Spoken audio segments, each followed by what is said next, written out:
My family was thrilled when I bought a house, saying, "Finally, you did something right." On the next day, they laughed at my rules, so I locked the doors. The twist? After years of being the black sheep in the family, I finally bought a home at 42 following a rough divorce. My family was surprisingly supportive, at first. But the next day, they mocked the house rules I set, treated my place like their own, and ignored every boundary. So I locked them out. That's when everything unraveled. What started as reclaiming peace turned into uncovering old resentments, hidden truths from my late father, and a twist that gave me the upper hand no one saw coming. "So, what, now you think you're better than us?" Laurel's voice snapped, sharp and echoing off the newly painted hallway. I didn't say anything right away. I was holding the front door open, keys clenched in my palm. "No," I said finally. "I just think this is my house." After my divorce was finalized, I moved out of the two-bedroom rental I shared with my ex and into a dingy short-term unit in Worcester. I stayed there for 9 months, long enough to start feeling invisible. I was working odd contracting jobs and trying to stay sober, again. I didn't tell many people when I started looking at houses. I didn't want the judgment. The only thing worse than being pitted is being laughed at for dreaming. But when I finally found the right place, an older colonial in Shrewsbury with a wraparound porch and creaky floors, I didn't feel triumphant. I felt cautious. It wasn't just about buying a house. It was about proving to myself that I could start over, on my own terms. I told my family afterward. They responded with a level of enthusiasm I hadn't expected. Finally, Laurel said, pouring herself a glass of wine at my little housewarming get-together, "You did something right." It was one of those compliments that stings more than it soothes. But I smiled anyway. That's how it always was with my family. I kept the peace, they kept the condescension subtle enough to deny. Everett showed up with a cooler full of beer and started measuring the backyard for a fire pit. Jean was on her phone the entire time but loudly offered to help pick out real furniture since, according to her, mine looked like Craigslist rejects from a frat house. The next morning, I printed a small list of house rules. Nothing insane, just basic stuff. Remove shoes at the door, no smoking inside, ask before bringing guests over, no unannounced visits. I framed it and hung it in the hallway near the front door. It was mostly for myself. A symbol. A boundary. That same day, Laurel dropped by with her teenage daughter to show off the house to her. She noticed the sign and snorted.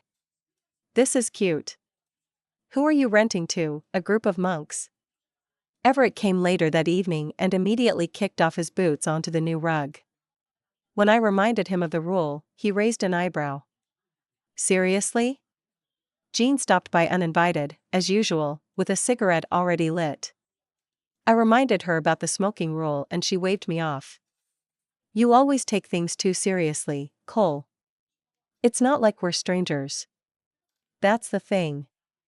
They treated me like I was still some lost teenager. Like I didn't own the home they were stomping through.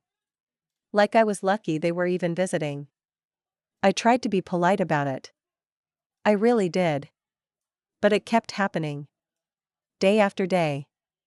Shoes ignored, smoke in the kitchen, Laurel suggesting I paint the house something less depressing, Jean giving her kid free rein of my den like it was a public rec room. I finally snapped. It was a Sunday. Everett had left a beer can on the porch railing. Laurel's daughter had used my bathroom and left it a mess. Jean dropped a cigarette but in one of my planters. And then, while standing in my living room, they all laughed, really laughed, about my precious little house rules. So I walked to the door, locked it, and asked them all to leave. The room fell silent. "What?" Laurel blinked. "You heard me," I said. "Gather your things." "You're kicking us out?" Everett barked. "Yes." They thought I was joking. They didn't move. Laurel looked at me like I had grown a second head. Jean's jaw dropped. "You've lost it," she hissed. "After everything we've done for you, that's the thing," I interrupted. "You think this house is a symbol of you all fixing me." But it's not. It's me fixing my life. I didn't do this for your approval. I didn't raise my voice. I didn't slam doors. I just waited. And eventually, one by one, they left, some muttering insults, some stunned into silence. When the door clicked shut behind the last one, I exhaled. 2 weeks passed. I expected backlash. I didn't expect the letter. It came from a law office in Boston. My father had died 6 months earlier. We weren't close for most of my adult life, but the last few weeks before he passed, we'd reconnected. While my siblings avoided the nursing home, I showed up. We didn't have grand heart-to-hearts.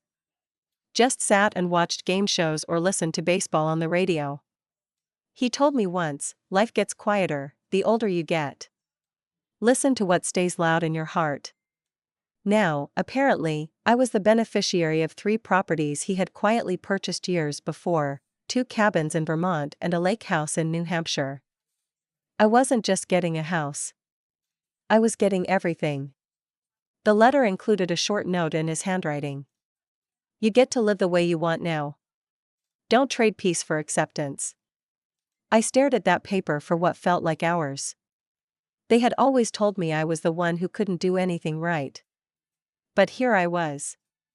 The only one Dad trusted to do something worthwhile. After I got the letter from the lawyer, I didn't call anyone. I didn't forward the news, didn't text my siblings, didn't make a single post about it. I sat on it like a secret flame, unsure of whether to use it for warmth or to burn bridges. Instead, I threw myself into making the house truly feel like mine. I painted the guest room in a deep forest green. Refinished the old hardwood floors in the dining area. Hung photos, not of family, but of places I'd been, quiet hikes in the Berkshires and that misty sunrise over Bar Harbor I'd snapped during one of the only solo trips I'd taken. I changed the locks. Replaced the garage keypad. Bought blackout curtains and stopped answering the door altogether unless I was expecting someone. It was liberating. It was also lonely. I don't want to paint myself as a total martyr here.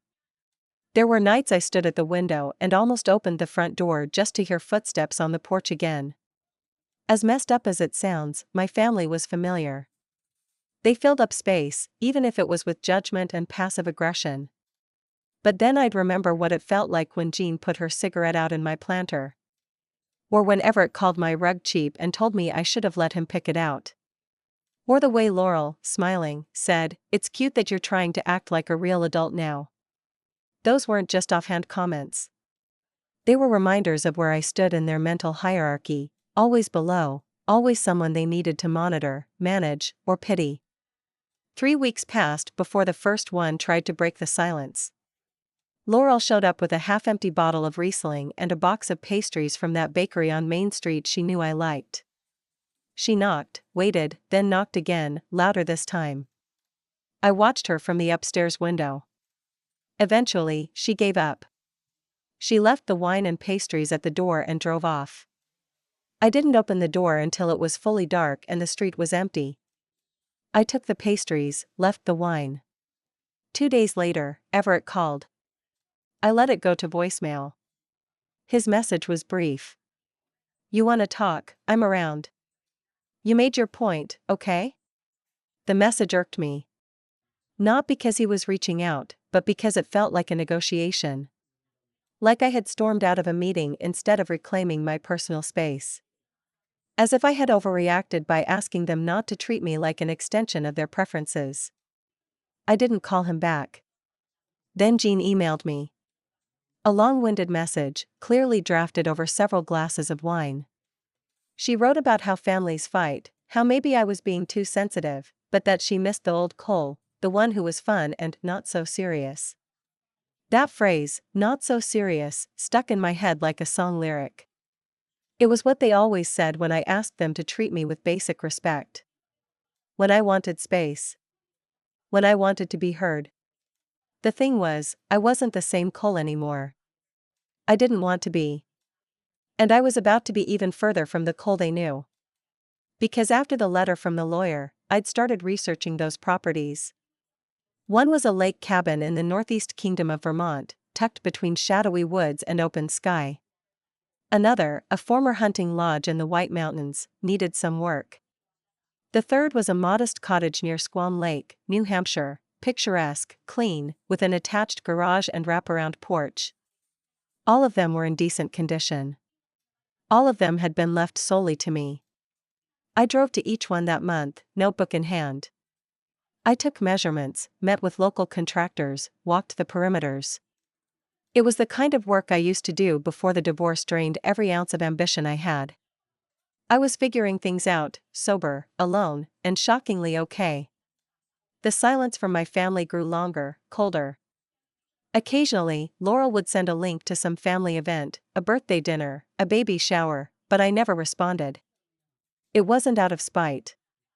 I just wasn't ready to re-enter the atmosphere where everything I did was viewed through the lens of recovery. Like I was always climbing out of a pit, never standing on level ground. One Sunday afternoon, 6 weeks after I'd locked the door, Everett showed up. He didn't knock at first. Just stood by his truck, drinking something from a thermos. I watched him from the living room window, Bramble, my recently adopted retriever mutt, curled up beside me. After about 10 minutes, he walked up and knocked. I debated. Then opened the door, leaving the screen closed between us. "You're gonna just ignore us forever?" he asked. "I'm not ignoring anyone," I replied. "I'm protecting myself." He scratched his head, clearly frustrated but trying to play it cool. "We were just joking, man. You know how we are." "Yeah. I do." Everett sighed, then looked away. "Dad left you everything, didn't he?" I didn't answer. "He never trusted us," he said, more to himself than to me. "And now you're..." "What? Planning your big comeback? Some quiet empire of cabins in the woods?" I could have laughed. The way he said it, like it was ridiculous. But I didn't. I just stood there, tired of explaining. "You think I don't deserve it?" I asked. He hesitated. Then shrugged. "I think you changed the rules without telling anyone." I didn't respond. He didn't apologize. He left. The next day, Jean posted a vague status on Facebook about people who forget where they came from. Laurel texted me asking if I'd made peace with whatever grudge I was holding. I didn't reply to either. Meanwhile, I'd started renovation on the New Hampshire property. I drove up on weekends, met with local plumbers and electricians. I was planning to turn it into a short-term rental for hikers and couples looking to escape the city. It was a strange kind of healing, restoring something left to me in confidence. I started to feel less like someone hiding from his past and more like someone building a future. A future not built on compromise or family politics. Just peace. Simplicity. Control. But the more I pulled away, the more my family twisted the story. To them, I was bitter. Ungrateful. Arrogant. And I knew, eventually, they'd try to change the narrative altogether. Not just among themselves, but publicly, with relatives, friends, even my own niece and nephew. What I didn't expect was how far they'd go to make that happen. It started with the birthday dinner invite. My niece, Iris, was turning 15. Laurel sent a group message with a cheerful tone and a "hope we can all be together again" vibe. The event was at a family-favorite Italian restaurant in Westboro, one where we'd celebrated every childhood milestone and engagement over the years. I didn't respond. Then came the call from my cousin Darren, not the band Darren, a different one. We weren't close, but he was one of the few people in the extended family who hadn't always treated me like a cautionary tale. He sounded uncomfortable, hesitant. "Hey, just thought you should know. Your siblings are saying some stuff. About the properties. About your inheritance." I didn't say anything. "They're making it sound like you manipulated your way into it. That you took advantage of your dad when he was sick." That hit harder than I expected. My jaw tightened. "I don't believe them," he added quickly. I just Thought you should be aware. I thanked him. Hung up. Sat there in the kitchen staring at the wall like it had answers written on it. Of course, they would spin it. I could almost hear Laurel's voice. He never showed up until Dad was on his way out. Or Everett's, you really think Dad just changed his mind out of nowhere? The guilt they wanted me to feel wasn't new. It had always been there, lurking behind their backhanded support. But this time it wasn't just judgment. It was a character assassination. And it didn't stop there. A week later, Jean posted a filtered photo of her son, Bram, standing in my old backyard, the house I'd bought, the one I still owned, with the caption, "Back at Uncle Cole's." Memories still live here even when people forget family matters most. That was a lie. Bram hadn't been there since I kicked them out. I hadn't let anyone back in. So how was he in my yard? I checked my security cameras. The side gate had been unlocked. They had come in when I wasn't home. My stomach turned. I double-checked the locks, added a second camera, and reinforced the backyard gate. I debated reporting trespassing, but something in me held back. I wasn't ready to drag the law into it yet, even though they clearly had no issue disregarding my boundaries. Instead, I called the lawyer. I want everything in writing, I said. I want the full breakdown of the will. I want proof of every decision my father made, every signature, every statement. He didn't hesitate. You'll have it by Monday. I didn't know what my siblings were planning, but it felt like something was building.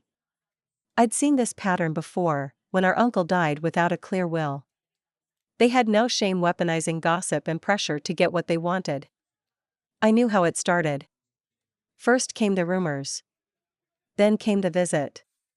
Then the lawyers. So I preempted it. I reached out to the local sheriff's office in Shrewsbury and filed a report about the trespassing. I didn't name names. Not yet. But I gave them camera footage and a written statement. Just to have it on file. The next morning, I sent a single group text. If you enter my property again without permission, I will involve the police. This is not a threat. It's a boundary. Respect it. Laurel responded first. Wow. We were just reminiscing. You really think we'd steal from you? Everett followed, you've changed. We don't even know who you are anymore. Jean never replied. But 3 days later, I got an email from a lawyer with her last name on the letterhead. She was contesting the inheritance. She claimed my father had been under undue influence. That his mental state had deteriorated. That it was unthinkable he would intentionally cut out 3 of his children and leave everything to the one who, in her words, had no stable income or history of good decision-making. The irony. I forwarded the letter to my own attorney, who assured me there was nothing solid in her claim. But that wasn't the point. The point was, they were trying to drag me through the mud. Publicly. Legally. Emotionally. I didn't cry. I didn't yell. I just went quiet. I pulled away from everything. Social media, extended family, even casual texts. I poured all my time into the New Hampshire renovation. The paint was going up in the master bedroom. The deck was nearly finished. I was designing a brochure for future guests, with a note that read, "This is a home for those who've walked through storms and just want to sit by the fire." That line stuck with me more than I expected. Because it wasn't just for future guests. It was for me. One night, while standing on the deck under a velvet sky full of stars, I realized something I hadn't been able to admit before: they weren't going to stop. Not because they wanted the property or because they thought I didn't deserve it. But because they needed to re-establish the roles we'd played our whole lives. I was the unstable one. The failure. The one they could feel better than. And now that I wasn't playing that role anymore, they didn't know what to do with me. So they lashed out. But what they didn't realize, what none of them realized, was that my father saw all of it long before I did. He'd known how they operated. He'd watched the same dismissive behaviors, the same subtle cruelty, and decided, quietly, to break the cycle. He hadn't told me because he didn't want me to feel indebted. He wanted me to stand on my own. And that's exactly what I was doing. The letter from Jean's lawyer turned out to be just the beginning. Within a week, I received 2 more, one from Everett's attorney, one from Laurel's. Both echoed the same argument: undue influence, suspicious timing, lack of mental clarity in my father's final days. They weren't coordinating with each other, not exactly, but the message was clear. They were circling the wagons, each trying to carve out their piece of what they believed was stolen.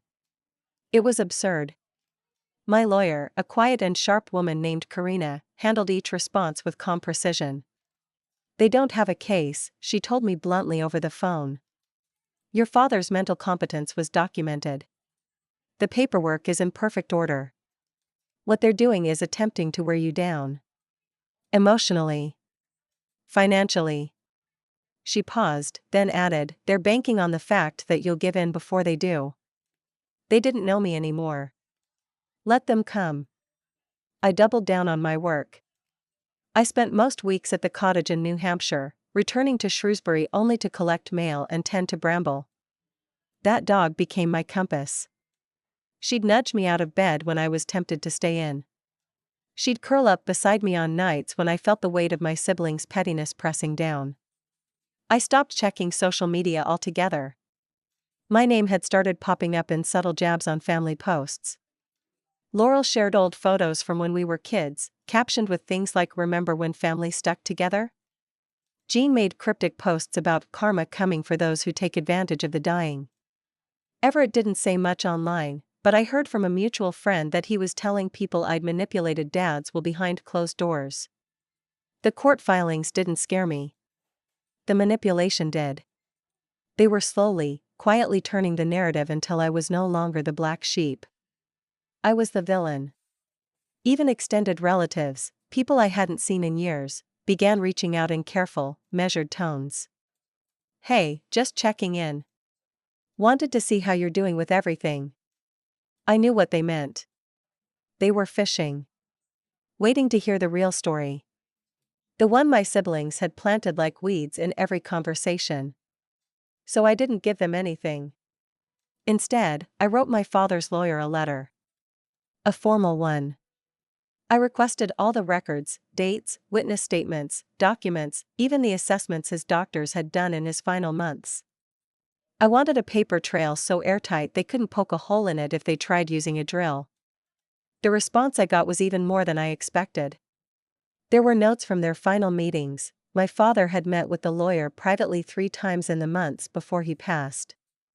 In each, he clearly stated why he was changing the inheritance. He cited specifics. His disappointment in the way my siblings had treated me. His concern about their entitlement.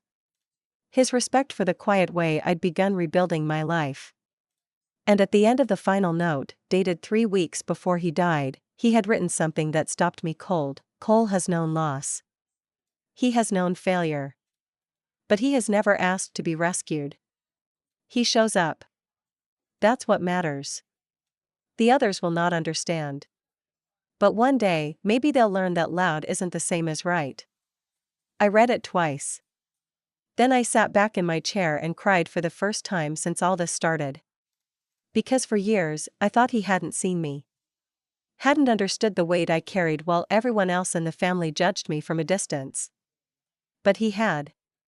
He had seen everything. And he had acted in silence, just like I had learned to. I called Karina the next day.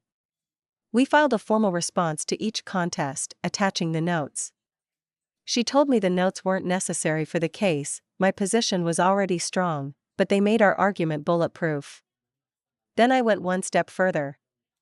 I contacted a mediator. I told them I wanted to offer my siblings one, and only one, chance to speak directly, formally, with structure, to try and resolve this.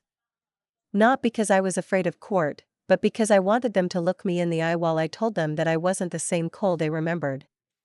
The mediator agreed to set a date. Each sibling was invited. None responded at first. Then, a few days before the scheduled meeting, Laurel sent an email. Just a few lines. I'll be there. But I'm not coming to make peace. I'm coming for answers. Everett replied the next day. Fine. Let's see if you can lie to our faces as easily as you lied to Dad. Jean never replied. But on the morning of the mediation, she showed up anyway. We met in a small, neutral office space in Westboro. No lawyers, just the four of us and the mediator, a soft-spoken woman named Fiona who had the calm confidence of someone who's seen dozens of families try to slaughter each other with politeness. They all looked older than I remembered. Laurel wore her usual perfect makeup, but her mouth was tight, eyes cold. Everett sat with arms crossed, legs bouncing. Jean looked like she hadn't slept well in weeks. I didn't smile. I didn't ask how they'd been. Fiona opened the conversation, asking us each to state what we hoped to get out of the meeting. I went first. I want clarity, I said. And I want to speak the truth, for once, with all of us in the same room. Laurel scoffed. You want the truth? Fine. Why don't you explain how a man barely hanging on to his mind suddenly decided you were the golden child? Everett jumped in. You knew what you were doing. You waited until the rest of us weren't around. You isolated him. Got him to change everything. I waited until they stopped. I didn't ask him for a cent, I said. I didn't even know he was changing the will until after he died. He didn't tell me because he knew you'd accuse me of exactly what you're accusing me of now. Jean, quiet until now, finally spoke. You think we don't see what this is? You always wanted to prove us wrong. To finally get your win. You manipulated him into giving it to you. That's when I pulled out the notes. Copies, highlighted and timestamped. Fiona handed them out. One to each sibling. You don't have to read them now, I said. But if you care at all about the truth, you will. They read them. Silence stretched long and heavy. Everett's jaw flexed.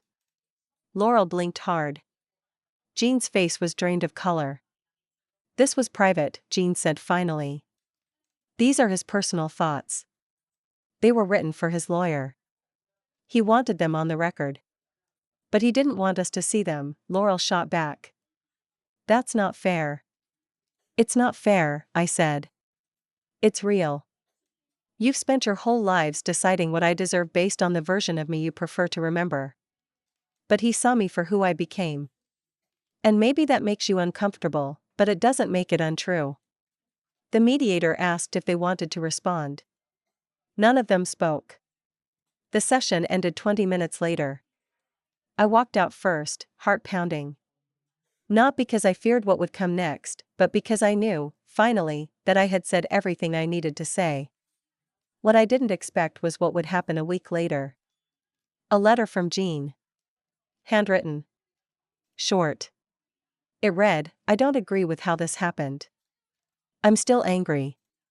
But I read the notes twice. He was right. You did show up. I'm sorry we didn't. A month passed after the mediation.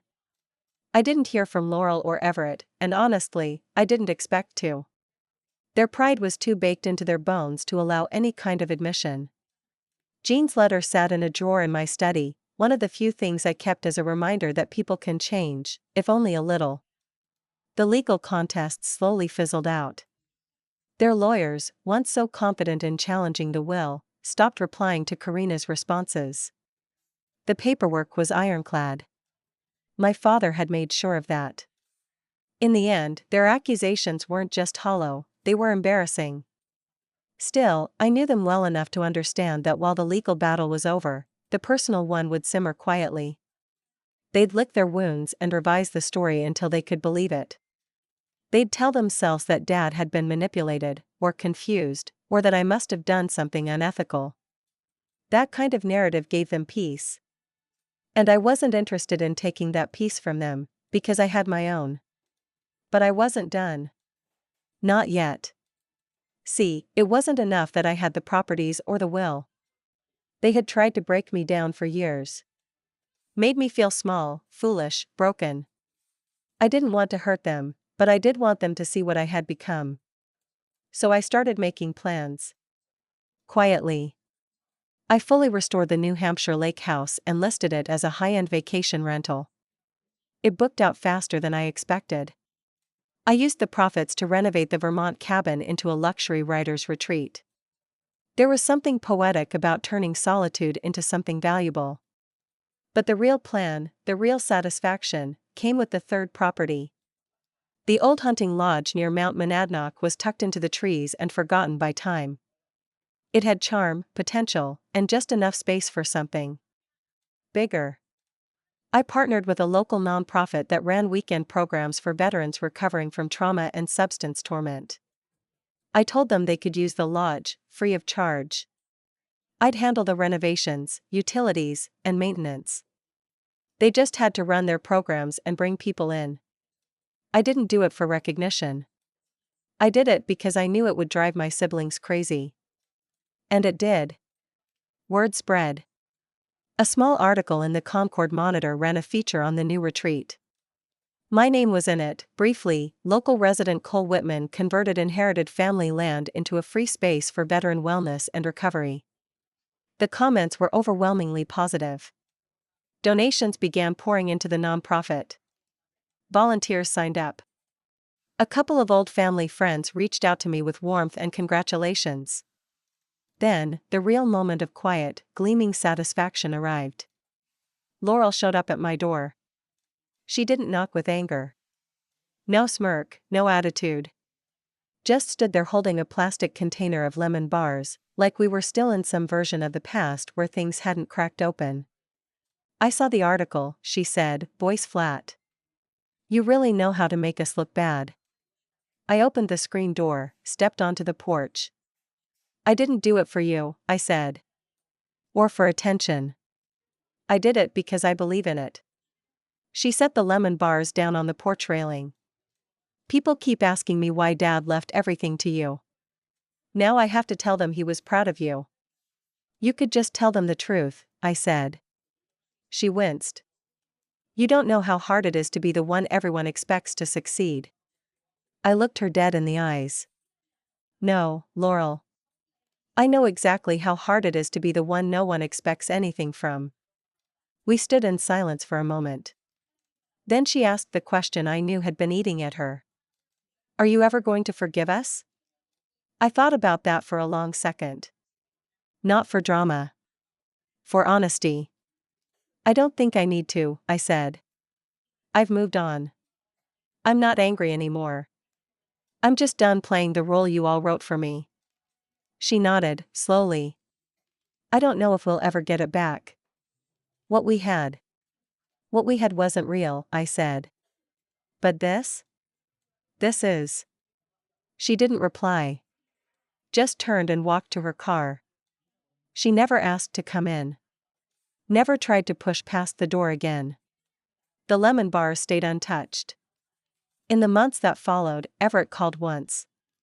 He didn't apologize, but he asked about the cabins. Said he heard I was doing well for myself. I kept the call short. Polite.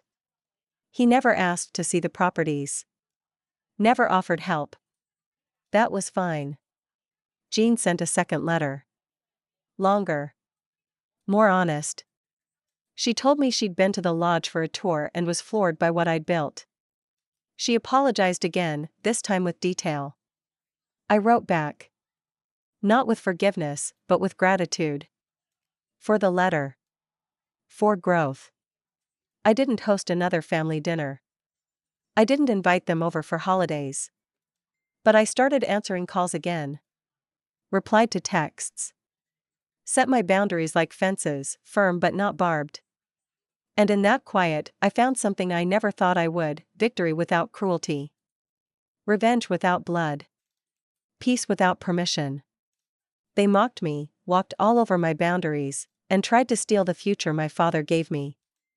So I turned that future into something bigger, something they couldn't touch. I didn't destroy them. I outgrew them.